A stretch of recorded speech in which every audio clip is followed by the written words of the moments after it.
আরিফুলস online একাডেমির পক্ষ থেকে সবাইকে জানাচ্ছি আবার স্বাগতম। আমরা আজকে দেখব নৈপুণ্য অ্যাপের পাসওয়ার্ড রিকভার করা। ইতিপূর্বে আমরা ল্যাপটপ বা কম্পিউটার ব্যবহার করে কিভাবে পাসওয়ার্ড রিকভার করতে হয় সেটা দেখেছি।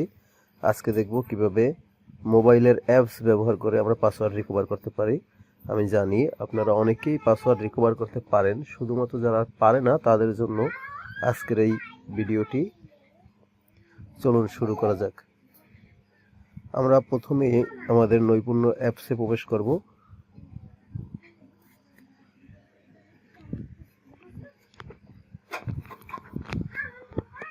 যেহেতু আমার আগে লগ ইন করা, তাই এখানে ডাইরেক্টলি প্রবেশ করেছে।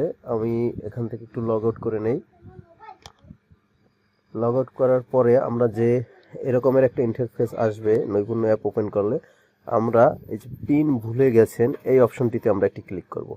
ক্লিক করার পর এখানে যার যার শিক্ষক আইডিটি ম্যাক্সিমাম টিচারেরই হলো তাদের পিডিএস আইডি। শুধুমাত্র যারা নতুন আছেন তাদের অনেকেরটি সিস্টেম অটো জেনারেটেড একটি শিক্ষক আইডি আছে, সেটি আপনারা চাইলেই প্রধান শিক্ষকের কাছ থেকে জেনে নিতে পারেন। আমি এখানে আমার শিক্ষক আইডিটি দিয়ে দিচ্ছি।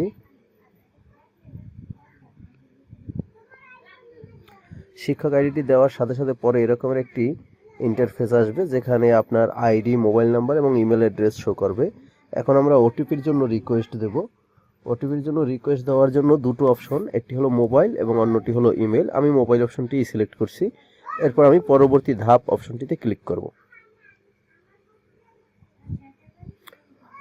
পরবর্তী ধাপে ক্লিক করার সাথে সাথে আমাদের মোবাইলে একটি ওটিপি আসবে। ওটিপির জন্য একটু ওয়েট করব। হ্যাঁ, আমার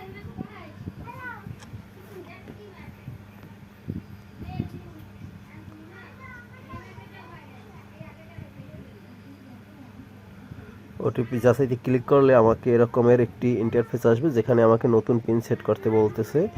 অবশ্যই পিনটি 6 সংখ্যার হবে। প্রথমে আমি পিন নাম্বার অপশনে ক্লিক করে আমার পছন্দ মতন 6 সংখ্যার একটি পিনকোড দিচ্ছি। এরপরে আবার একই পিনকোড পুনরায় আমরা প্রবেশ করাবো।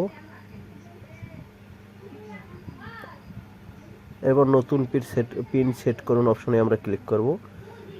আপনি সফলভাবে পিন পরিবর্তন করেছেন। দেখুন, এখন আমার পিনটি সফলভাবে পরিবর্তিত হয়েছে।